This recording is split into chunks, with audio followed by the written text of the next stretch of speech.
Never stop reading the Bible. Welcome to this deep dive. Today, we're looking into 2 Chronicles, specifically chapters 29 through 32. That's right. These chapters cover the reign of King Hezekiah of Judah. He was the 13th king of the southern kingdom, Judah, and he's known as one of their great kings, particularly for his religious reforms.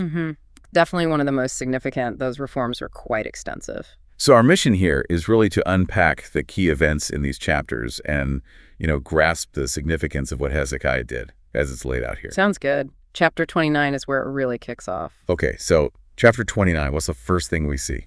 Well, right off the bat, Hezekiah targets the temple of the Lord, his very first act, basically. Right. Verses 1 to 11, he commands it to be cleansed, consecrated. That seems pretty immediate. It is a really strong statement. It signals a clear break from maybe previous neglect or even idolatry, a return to core worship. And it wasn't just a quick cleanup job either, was it? Verses 12 to 19 mention the timeline. No, it took 8 days, 8 full days for the purification. That suggests, well, quite a bit of work was needed. Makes sense. So after the physical cleaning, then comes the spiritual side.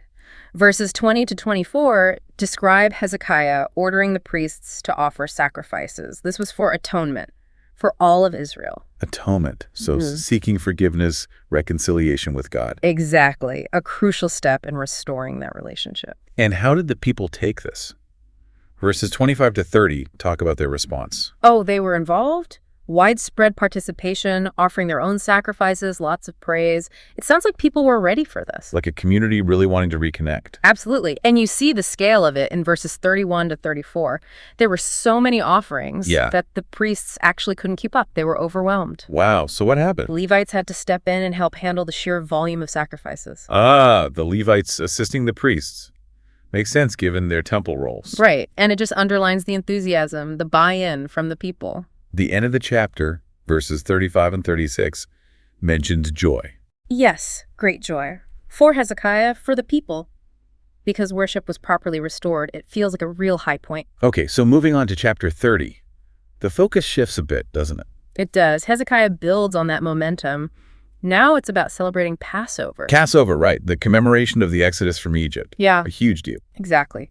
And verses 1 to 5 show Hezekiah taking the initiative, planning it, and importantly, inviting people not just from Judah, but from the northern kingdom remnants too, Israel and Judah. Sending messengers out for that. Verse 6 to 9 mentions this. That must have been quite an undertaking. It was, and the reaction wasn't uniform.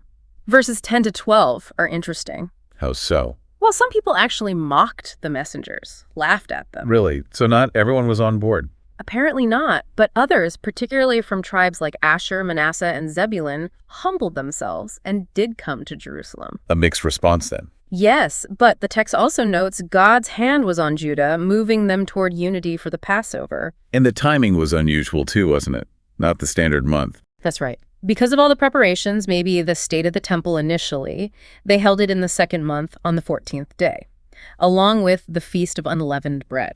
Shows the importance he placed on actually doing it, even if delayed. Precisely. But then there was another complication. Verses 13 to 20. What was that? Ritual purity.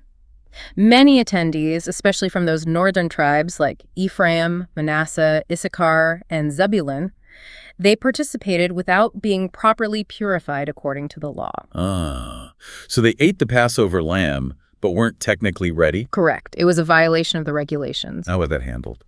This is where Hezekiah's leadership comes in again. He intercedes, he prays for them, and God heard his prayer. The text says God healed the people, essentially forgiving this lapse in ritual purity for those whose hearts were set on seeking him. It's a moment of grace. That's quite significant. Mercy alongside the law. Very much so. And the result. Verses 23 to 27 again describe overwhelming joy. The celebration was so successful they even extended it. Seems like these reforms were genuinely reconnecting people. That's the sense you get. Now, chapter 31 continues this theme of reform. Right. It's not just about these big events. It's about sustaining the changes. Exactly. Restoring the regular temple services that had stopped under King Ahaz. Verses 1 to 3 talk about reestablishing the duties for the priests and Levites, getting them organized. Putting the structure back in place for the long haul. And crucially, verses 4 to 19 deal with provisions, making sure the priests and Levites receive their proper share, their tithes and offerings. So they could actually focus on their temple work. Precisely. Taking care of the practicalities. And verse 1 mentions destroying idols, too, part of the broader cleansing. That sounds very thorough. It does. Yeah. And the chapter wraps up, verses 20 and 21, by linking Hezekiah's faithfulness in all this to his success and prosperity. Okay, so things are looking up spiritually, politically, but then chapter 32 throws a wrench in the works. Yes. Just when things seem stable, Assyria arrives. King Sennacherib invades Judah. Verse 1 sets the scene. So faithfulness doesn't mean no challenges. Not at all. A major military threat. But Hezekiah's response in verses 1 through 8 is quite telling. What does he do? It's practical and spiritual. He consults officials, strengthens Jerusalem's defenses, secures water supplies. But he also rallies the people. How? By reminding them not to fear the Assyrians, because, as he puts it, with us is the Lord our God to help us and to fight our battles, faith alongside fortifications. But Sennacherib doesn't just rely on military might, does he? Verses 9 to 19 detail his tactics. No, he uses psychological warfare. Taunts, threats, propaganda, even sending messages in Hebrew, the language of Judah, to demoralize the people on the walls. Trying to undermine their trust in Hezekiah and in God.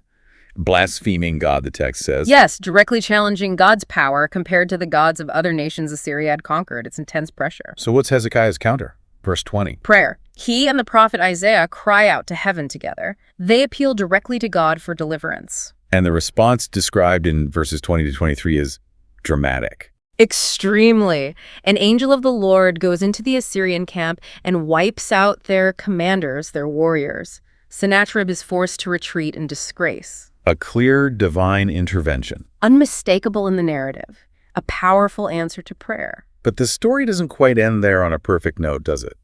Verses 24 and 25 mention an issue with Hezekiah himself. Right.